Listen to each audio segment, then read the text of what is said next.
Okay. Start again and just continue the same way as before. Start with the description and any reflection you have, and then we can go into an open discussion, and also you can direct questions or whatever, or if you have any questions. So just to start it off in the same way and then take it into tomorrow. Should we make it tomorrow? Yeah, maybe. This research took place during 3 weeks, between March and August 2014. In the third week we, the artists, changed the mode of working from reading and discussing theory to proposing the practical expression around understanding how power functions. Here we focus on the power of light, of reflection, of an overexposure that blinds, or the exposure of what was not obvious. This is a documentation of The Waiting Room. Please look for documentation videos of the Light Spaces Rooms 1 and 2. Yeah, I didn't see the first one, but my experience of this one was when I got into the room, like this, it looked like the backside of a stand you put on when you send mail and stuff. So you felt like you were inside, like what's that? Envelope, yeah. To and I thought I get the feeling that it was like sticky, and then somebody stood there and looked up, and there was like a whole different sensation of instead that was in kind of the way out of the envelope we were in. I also I think it was because you couldn't really see the end of the room. That the room got really bigger with the smoke and stuff. But this envelope feeling never disappeared. I was really affected after the talk. I guess everybody was in the talk, and just the way my brain functioned was so different. All my thoughts was in English after this talk. and very much in the same way as we have been talking about how we experienced. That was how my thoughts was going on. I was telling it to myself how I experienced it. In this second room, I didn't really pay that much attention to the square because of the smoke, and there was a machine, and suddenly I saw the whole room more, and I was very aware of the three-dimensionality of the space because of the smoke, just walking through the smoke, and I had the feeling that I was walking through concrete material. It was quite surrealistic to me, and a strong experience. I got very inspired. My director brain started to get ideas, especially when I saw legs moving around and they had no bodies. And I was starting thinking about what if they all have white socks on. It was just legs moving around out there, and there was something interesting between the black and the white, and some partial human being, or it started spinning. Yeah, that relates a little bit, because for me it was the first, I thought, oh, that's Malevich, weißes Quadrat auf schwarzem Grund, because I did a research from the analog development to the digital, and Malevich was my concrete example for 1 and 0 for the digital. And you're now saying you saw just fragments. The digital, was heißt denn Wahrnehmung? Observation is much more splitted than the analog, so I think it's funny what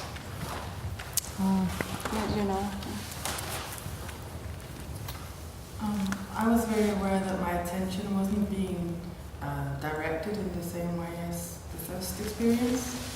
The square didn't have the same power, and that we were talking about power was distributed because of the smoke. I don't know if it reflects the light and the light sources from above. So I was not guided in the same way. I wasn't drawn to the center in the same way.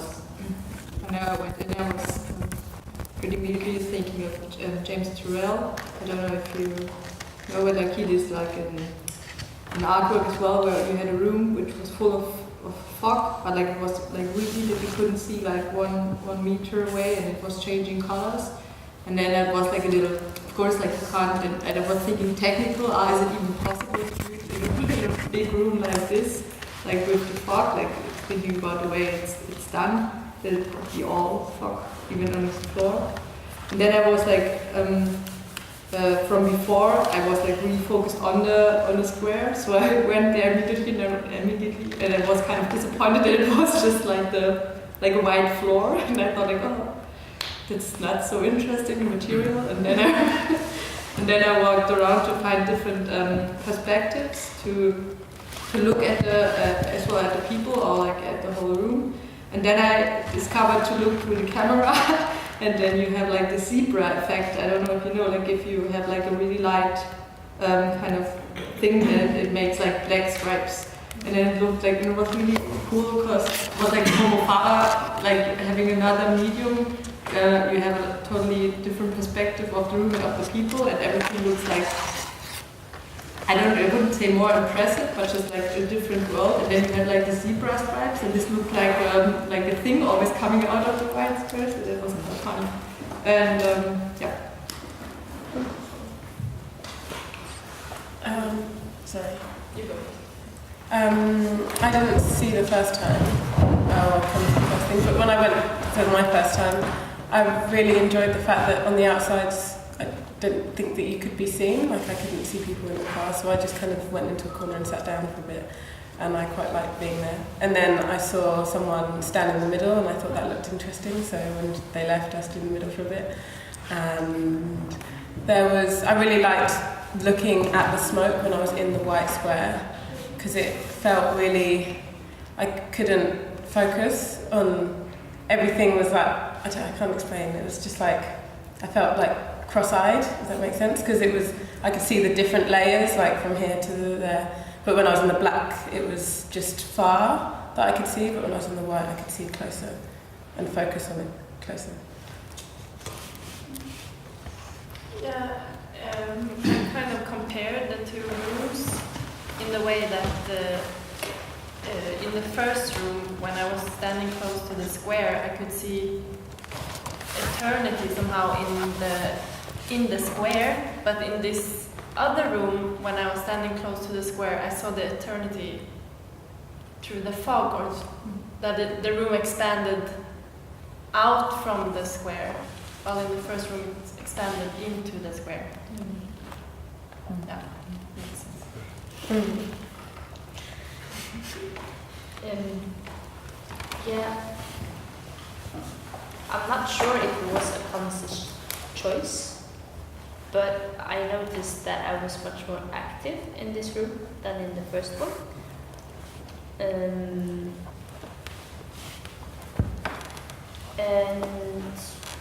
yeah, maybe also because there were some other elements that were in it that took its own space, like for instance the smoking machine. I was playing around with that a lot. I didn't move it though, I just and also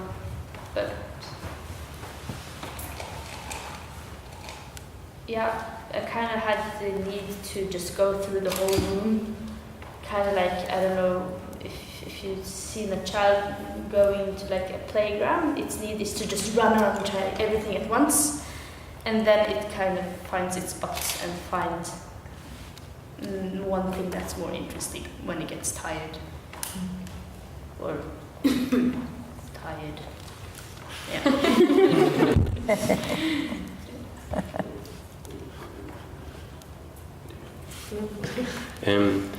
In the first talk we talked about how our experience of the room was changed according to if we had read the posters here before, and how the connection between the posters here and in the room. And actually in the break that was in between going to the second room, I saw, because I wondered during the first until the break, I wondered what is this, who does this slow violence causes violence to, and what is this violence about? because you've written a lot about slow violence. And then in the break, I looked at a book by Rob Nixon about the environment. So you can see, or you can perceive the slow violence as being something that's done against the environment over time. And it's out of sight, so we don't acknowledge the violence that we do. And then I thought about the smoking machine as some kind of symbol of pollution. And then I made also an experiment in the room, in the second room, where I walked. I could see that the smoke was much more visible in the center where there was, or not in the center, but you know, this place where the white place. While in the corners, the smoke wasn't that visible. So that could also be some kind of symbolism of how maybe the place where the pollution is most visible is also the place where the pollution is most felt. While it is also, the pollution is, of course, the smoke is also in the corners of our world, but it's not really felt there, so we don't do anything.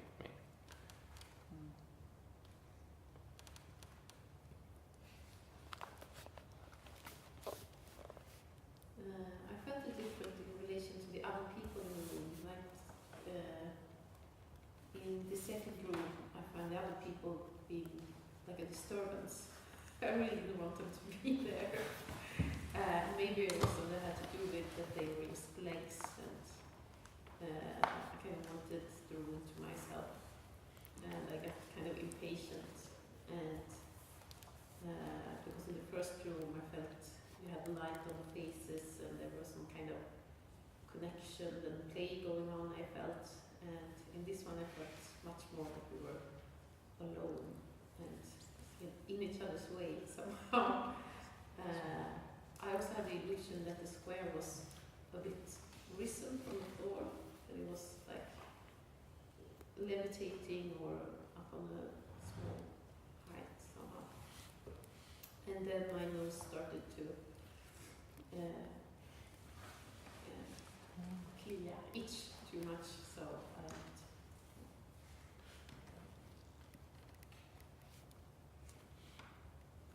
I had this thought, I think you maybe did something right with the first room, that you could choose to, I don't know, seriously sorry, but that there was this center of power, and then you could choose to look away at other people. But I was thinking then it's still the center of power that makes it possible for you to see other people. So power structures, that kind of power structures everything we see.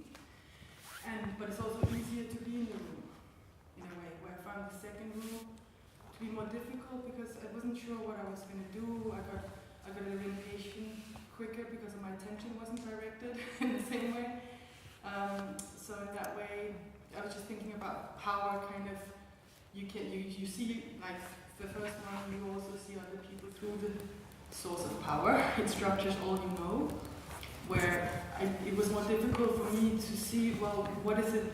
What is the power structure in the second room? Is it the lights, or is it the square, or is it the smoke? So that also made it difficult for me to see, because I'm still led by power, my perception is still structured, but I don't know by what. So I'm not free, but I'm not sure what controls me in a way. That's what I'm thinking. And the first one I know.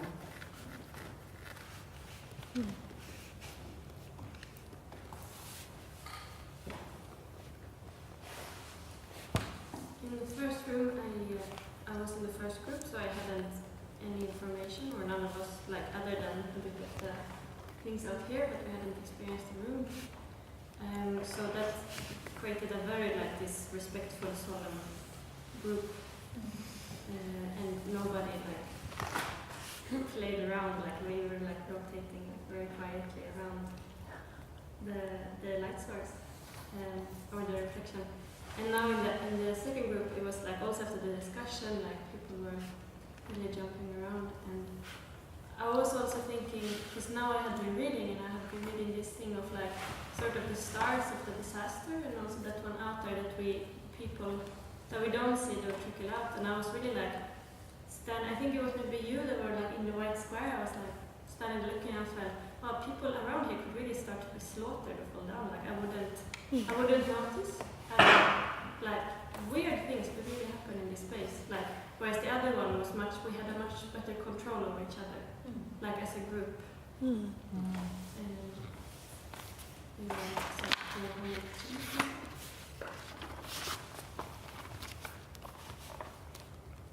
Also, you use it because when you have this, you also use your eyes much more, or I felt at least.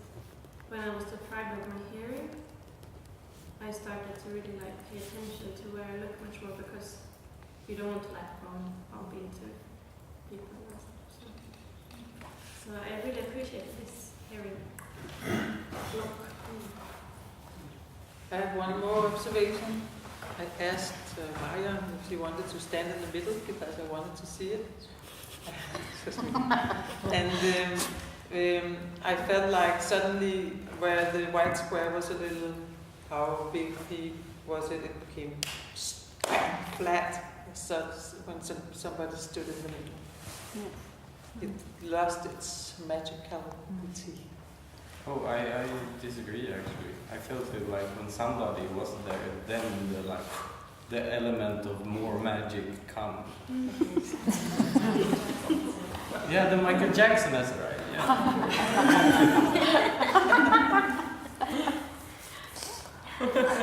So funny. Your power. I suddenly had the association of those cliche UFO light movies, bringing me up to the. I don't know why. It gave that image when I stood in the square. I found it quite satisfying to see someone in the square. You see? Satisfying. I found it quite satisfying to see someone in the square with the smoke and everything. It just made me. Yeah, you were longing to see somebody in there, right? Yeah. One more as well. Like just before now, somebody mentioned that they put down the headphones, and I thought this time, especially because you had the sound of the smoking machine, that for me it was more intense to actually not having the headphones, because they weren't, before as well, they weren't blocking all the sounds, so you still could hear that there are sounds, but you just had it with a filter somehow. And then I think the smoking machine, this routine sound, has something that brings you in kind of a, not trance, but it's like, this is kind of a rhythm, so it slows you down a bit, or calms you down, for me at least, this ongoing sounds. So yeah, I found it much nicer without headphones. Headphones. Yeah. I would like to try it with earplugs and then headphones.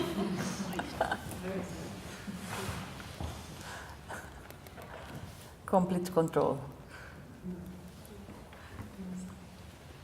But do you not think if you had that you would start to really hear the inner sounds? Yeah, and you probably start to hear the earplugs.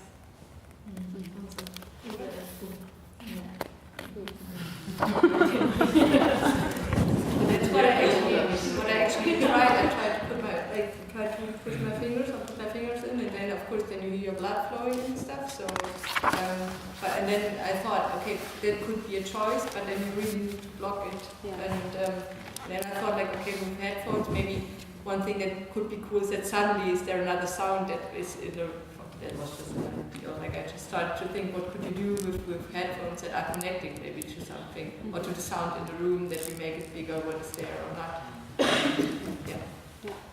I could just imagine if I couldn't hear anything at all, like the whole scene would be more surrealistic in some kind of way, because now I can still use my sense and be aware of the reality, but it's muffled. But still there is some.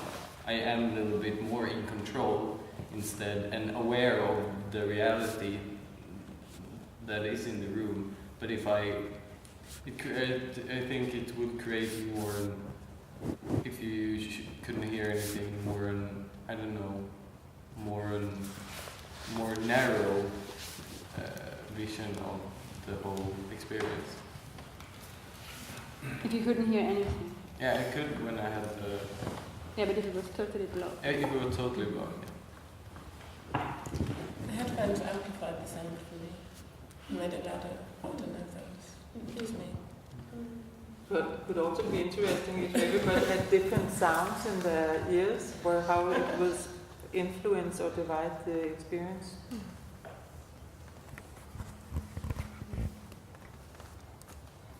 I was a bit surprised that I mean, the first time I went in, I read all the quotes, and then I forgot them when I was in there. So I didn't even remember what they were about when I came out. And then we had a conversation. Then the next time when I read the new quotes, I was like, this time I'm really gonna have this in my head going in. And the moment I went in, it was like, I don't know. I had no remembrance of, I don't know why. But I also wanted to add that I thought the room was very beautiful. So. The second room. Yeah. Is the only difference with the first and the second the smoke? No. Okay. It's like aluminium foil, and that kind of, you could see everything quite clear, but it's still like in the, like it's grades of light or darkness. Aluminium where the white square was? Yeah. Oh, okay. And then it's like emphasizing the whole smoke, Okay. so it's kind of a different space. And no smoke. Working on No similar principles, but Mhm. yeah. I really thought that you had moved the square to the center. I was really sure of this because the smoke made me confused because I couldn't see the end of the walls. So I was like, okay, now they put it in the center, of course. And then I was like, and then I went to the wall and I was like, no, it's not the center, and it's completely the same spot. Only you remove the aluminium foil. But it took quite some time before I trusted that that was what happened, because I was sure it was moved. So the smoke kind of, you can't see the placement as well. I also found it very interesting, the sound, the air pressure from the walls. Inside the air was very, I was playing with that, like going, there was a wall and like a kind of a door that was blinded, and then there were different sounds, air pressure between the wall and my ear, and the whole sensation, and of course also the smoke, and also the spacing of smoke, or you can see when people get affected from or reacted to the smoke, and also I saw you at the center, and it was very beautiful with the shadows, and then I also went in myself to the white square, and then it was so completely different to look up in the 4 different lights, and I was like disappointed, and then I was also amazed about, oh yeah. And then I just went out of light because I just wanted to enjoy it. When it also there's an image in this room, over there. It was really reminding me of that. And I was just like looking at the beauty, and then I was so sad when Ida came in and I had to go out. I had the same experience also, like playing and at first being like, and then trying to be still, and then. A little bit sad of losing my playing and it was also amazing because I also remember you said, oh, we have to read those, and I was like trying to concentrate on that matter and trying to, but then I was supposed to go when I was in there, and I was like, yeah, I'm also dyslexic, so This was a dyslexic. I have the same experience.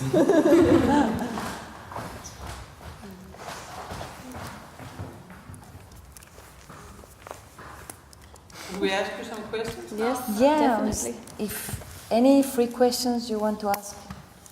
I'm so curious, did you actually try to put yourself in action in the space, or have you made any interaction with the space?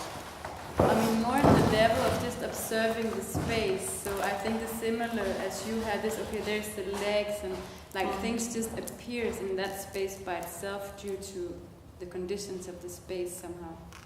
And also I felt this difference in the two spaces, so it's like it plays out by itself, you know. So in one sense, of course, you have an eye on that when you make the space and you observe how it works. And then we tried also with like with foil. There's like some documentation there also to place a person that is also a reflective surface, just to play with the extension of that. Have you any intentions of putting yourself into the space, interaction with it?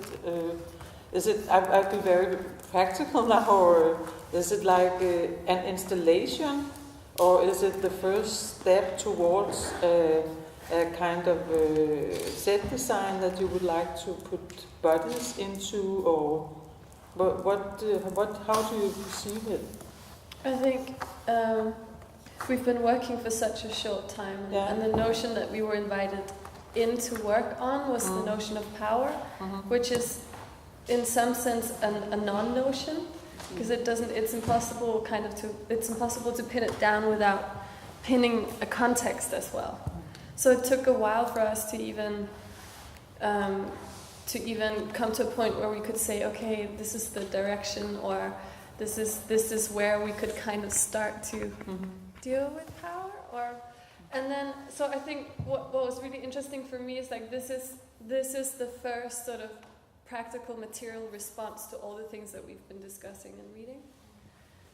So I don't know if it will ever come back, or if it will be like a photo exhibition, or if it will develop into a video. And also this early in the process, I'm not really interested in the final media in that sense, because I think the material will show by itself what medium it suits it the best. You know what I mean? Yeah. I'm being reading Sarah's application, where it emphasizes you're curious in reading books and moving at the same time as you're reading books. So I'm trying to combine your application with what I'm seeing. Okay, do you have some? Yeah, but it's all. Can I add to that? No, I would just. Do you have some thoughts about this? Yeah, I mean, of course it's a step. So the idea of reading and moving is not necessarily dancing in the conventional way. It's also positions. So in which way you read, and in which position of reading actually helps you reading. And if we want to try that, experimenting of that in the space physically, we didn't have even time to get there. So I don't know if we're gonna pick that up or not. This was an initial step of thoughts on the relation of, also in the relation how thoughts and theory sometimes is presented as a stronger field than any other media or language, like the language of the body. So in which way we could also emphasize the language of the body in comparison, or the social conventions where theories and the speech, the verb is, and the written is much more powerful than the physical language, also the movement language. But of course, the thing is that once you start reading and investigating, there's so much to dig into. So we start to like pick and select, and so if we're ever going to get to that point, I don't know. First. But I also have a comment on that, because it's also because of the power as a topic. It's also like looking immediately at like who is the one in the powerful position, and that is the performer, and even us as author. Who is the one in the most powerful position in like a conventional theatre situation? It's kind of the performer who transmits somebody else's idea, or in this case even our own idea. So it's also trying to subvert the whole mechanism or the power relation within the theatre. So in some sense it's a lot about movement, but it's not about our movement or us stepping onto a stage, but it's about also the movement happening in the space, and about like leaving the control and the power as one just suggesting or proposing a space in which you are able to act, or you're free to act how you want, Yeah, or not be I experienced this. I was just trying to ask I'm just asking. what I was put into my brain and the movement. But somehow they But that's maybe like also steps. Yeah, a step that we might get there or not, but it's also that, like she said, it's also like like dislocation of the idea of moving, because also dislocating from us to the object, making the object become subject. In this case, is this space as it's built, so it becomes the subject of the performativity. Mm-hmm. And then all of you that enters that, so it's that we replace ourselves and let other bodies become the performer. Mm-hmm. In this context of how it's always very much more powerful, no matter how we try to create experiences together with the audience, the amount of knowledge we bring in when we define or design a room. All this, like you said, it's maybe like it's really interesting that you go into the room and you forgot all what you read. Mm-hmm. So it's also a really powerful act that you want to be in power. Mm-hmm. So let go of dominance. So somehow. So. No, I get just the association because I didn't read the application with reading and moving and thinking completely black and white. I think I read, and this reading moved me. I have to read before I enter the room. It also affects me, the reading, and the reading make me move in the room. So in this way there is a sammenhang in an interesting way.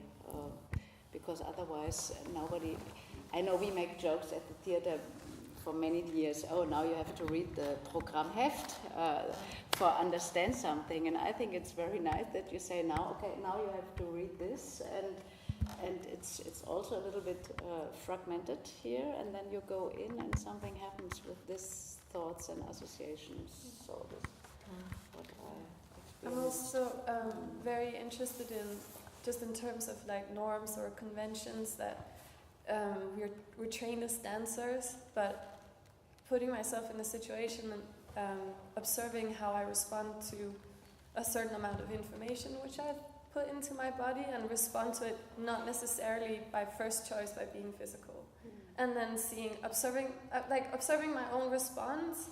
And then looking back at it and being like, okay, what part of my schooling or my experience or my history is talking into this or is pouring into this kind of response? Do you know what I mean? Like that for me is interesting. Also in terms of like what is happening very much right now on the scene, like cross blurring of genres or whatever, and like what am I bringing to the table by responding to something in a way which objects to my schooling or whatever. So this I also find really interesting. But it's also interesting, I think, listening to the first discussion.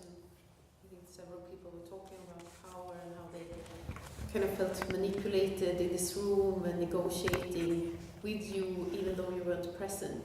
Kind of, should I fall into this power? What do they want me to do? People were talking about that they were breaking rules, and I was just thinking that if you see the whole performance of us coming here and then being put into groups and we told to take off our shoes and you were just all very silent the whole time. This is the first time you are starting to talk. So I felt that you three were three very powerful figures, always observing, having your notepads, not giving too much away, kind of not smiling very much, being very severe, and so you kind of have a lot of power. Yeah, you showed a lot of power, kind of. But also that's also a good thing. That's also something that you can trust in. That you feel like, okay, they're in control. They know what's going on. I think that was what I was trying to say also for me, that there was a negotiation of trust. That you're like, okay, this is where the power is. This is what's expected of me, and then, but it's Sarah, I know her, okay, I'm just going to go for it, kind of thing.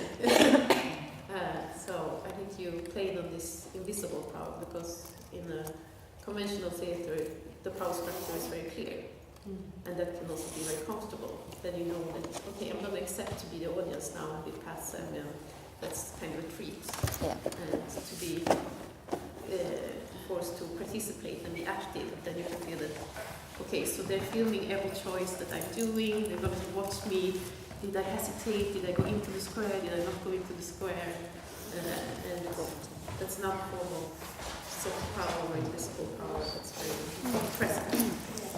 But it's also interesting because this... Sorry, we have to leave. Thank you very much. Thank you for being here. Thank you, Inga.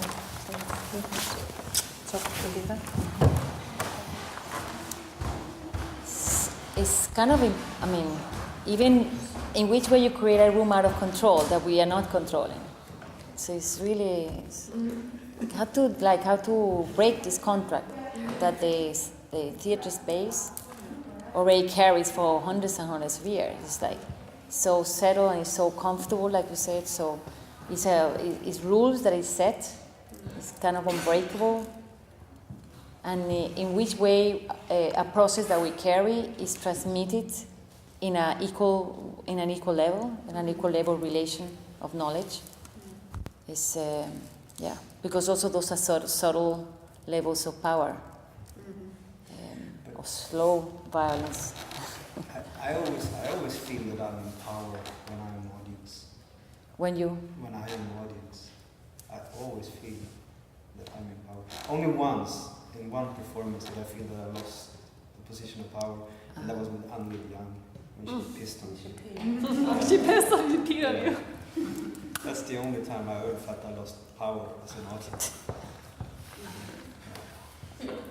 Otherwise, I always feel I was in this space, because I think I always have the vulnerable one is always the artist, because they set something up, and the audience can always change or screw it up somehow. So that's how I feel, basically. But as a practitioner, I can feel that in many performances I have lost power to the audience. And it's actually quite easy to construct a space where you do lose power to the audience. It's a matter of just how you present the ritual and provide them with some sort of quest somehow. So on the level of power, I think, yeah. But are you interested in that kind of, the whole setup, is that sort of a research into how the audience would react? Is it sort of like a sociological research in sort of relational aesthetic kind of way, how we as an audience react to your columns of light? Is it a big performance is kind of what I'm asking. Do you perceive this as a performance from beginning to end? Or how is where's the transparency and where's all these things? We haven't been talking so much about in terms of how the audience should act should it become a performance. So, but it's interesting and it's completely obvious why it should be brought up here, I realize now. But I think the things that really respond to the process that we've been through so far, it's still very short, yeah? So it's still settling a little bit in terms of direction, but it's these comments about the different types of light and the different types of social relating that creates in the space, and like what is visible and what is not visible. And I was also I thought it was really interesting to hear about how the light kind of organized the bodies and what the light and the visibility would allow or not allow. But can you then talk about how you translate, how you came from the notion of the notion of power onto sort of like ideas about darkness and power and light, and how these sort of what was the sort of trajectory from there to there? I mean, it's quite a it's really a long trajectory, but then of course like jumping around between books, and then it came all these ideas of transparency and democracy, and do we see how things can be seen, how the exposure, things are exposed or not. And then of course when you talk about exposure, leading to something, and actually like jumping around between subjects, it came this new material that some scientist has produced in a laboratory called Vendor Black. Is that black hole that you see with aluminum around, which is put on an aluminum texture that has relief, but the black absorbs everything in. It's 10,000 times thinner than a hair. So everything doesn't disappear in the black. Therefore, the black surface has no relief like the aluminum has. But it has, but you don't see it. So how things are there, but you can't see. So we start to discuss visibility, invisibility, transparency in the sense of the language arises when the neoliberal system started 20 years ago. The whole discourse about politics was democracy and transparency, So we went around all this, up and down, all over the place, and then white, as the opposite of black, came to the picture. I have not heard of this concept of white hole, by the way. Is it something? Is it something that is being talked about? It's not something you made up. No. It comes from some famous astrophysicists' theory, but I think it's more of a philosophical reaction to the theories of the black hole. Yeah. And it was quite a coincidence that we discovered it, actually. But we were talking about the super exposed, and as opposed to the infinite black or the getting lost in the black. So what is the super exposed? And then from there, sort of associating it with the color of white and light and the censorship that potentially could lie within white light as well. And then we discovered this white hole, which is interesting because it's so linked to the black hole, like this idea of being seduced and attracted to the white light and moving towards it, but then it says that you will never reach it. You will just always be attracted to the horizon of the white hole. And that in itself creates a black hole because it's an eternal falling towards the white hole. And sort of that linking or that blurring between the infinite black without bottom, the bottomless black, or and then this whiteness that keeps on pulling you into it. So. Because I was thinking that it didn't make sense to call it a hole. To what? It didn't make sense to call it a hole. If you can't enter it, it's not a hole. That's I think that's why it's called. I mean, a black hole is something that sucks things in. Yeah. And if you can't penetrate the white hole, then it's not a hole. But things comes out. Yeah, the matters. Things comes out from the white. Yeah. Yes. So in one way. So if things comes out, there must be a hole, exactly. The other side of the hole. I mean, you can see the hole. It's interesting that you say, but I find that it became kind of an interesting, let's call it philosophical idea to work with, because for me it pointed back towards this kind of different types of light. I mean, that the realization that it's not only about black and white. There is a million grades between it, and there's a million reflections of light, and blah, blah, blah. So in that sense, sort of, I thought it was kind of keen that we had created these different. There was other possible spaces to present to you guys as well with different lights, like the light hitting a black carpet.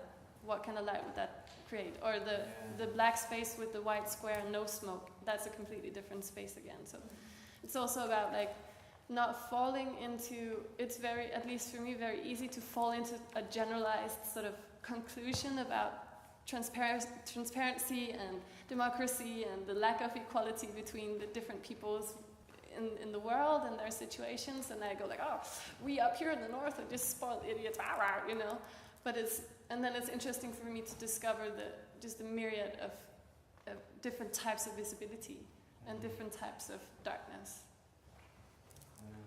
To challenge my own sort of leftist predictable.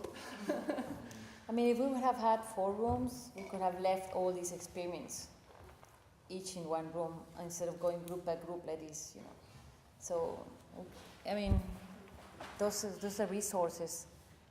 But it was also fascinating to just have the white square and what happened with the light goes straight to that white, and how this light reflects in the wall in a different way than aluminium, and also how the aluminium with the smoke works.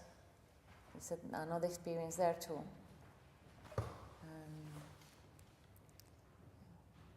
there's like infinite associations with all these differences, and also, like some of you have said, the smoke room was, you got a bit out of control there, like a little bit impatient in the room. Also because there's no really much focus, so you really figure out what to do in there.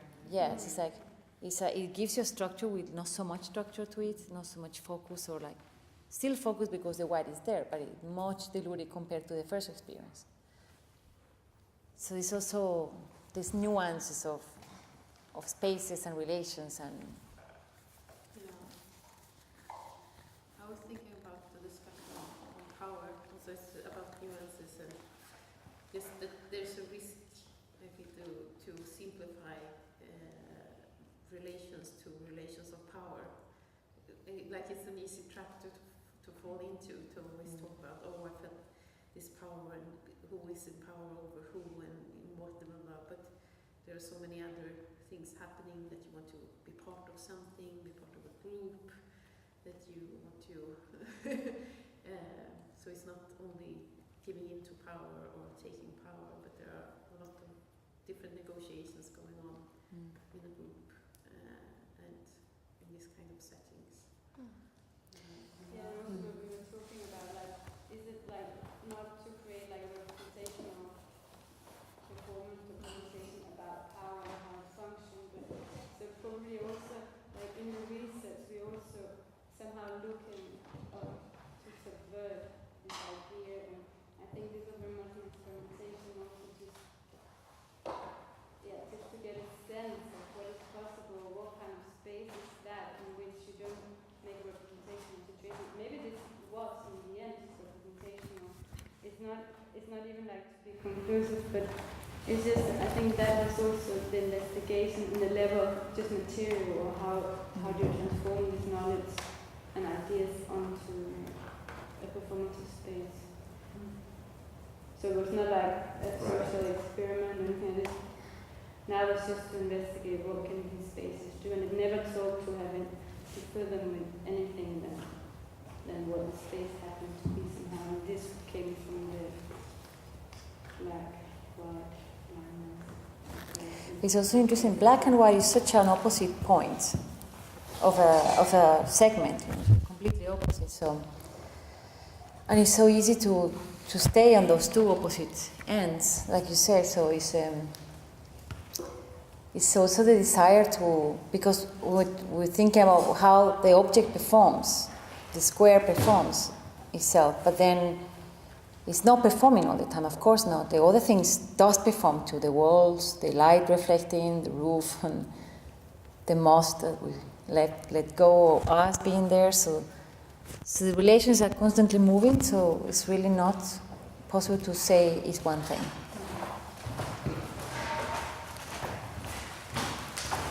And it was actually, before everybody's leaving, thank you very much for being here, but we can continue, so those who want to, but it was very a pleasure. It was really a pleasure to hear so many different opinions. And as you said, listening to everything creates a collective thought, like one collective mind, that picture a whole thing, not possible to do by one person. So that was very, thank you. Yeah, it's very interesting to hear how many things between us everyone has seen. Yeah, yes. It's a great experience to listen. Yeah. And that we could be so included into it. Like, yeah, it feels like I was really a part of it. And you not were. just watching somebody. Yeah, but very like open. And to actually see more through the eyes of others, and realize. Because we haven't really worked so much on what to do with the audience like this, because it was something that came in the last minute. So, like you said, so we need to experience and practice this experience with the audience. And then the lemonade, of course. Played a big role in the experience of joy and happiness. With the heat.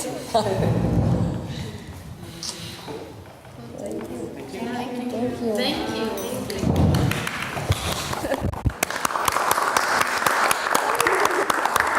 And thank you for the filmmaker. Yeah.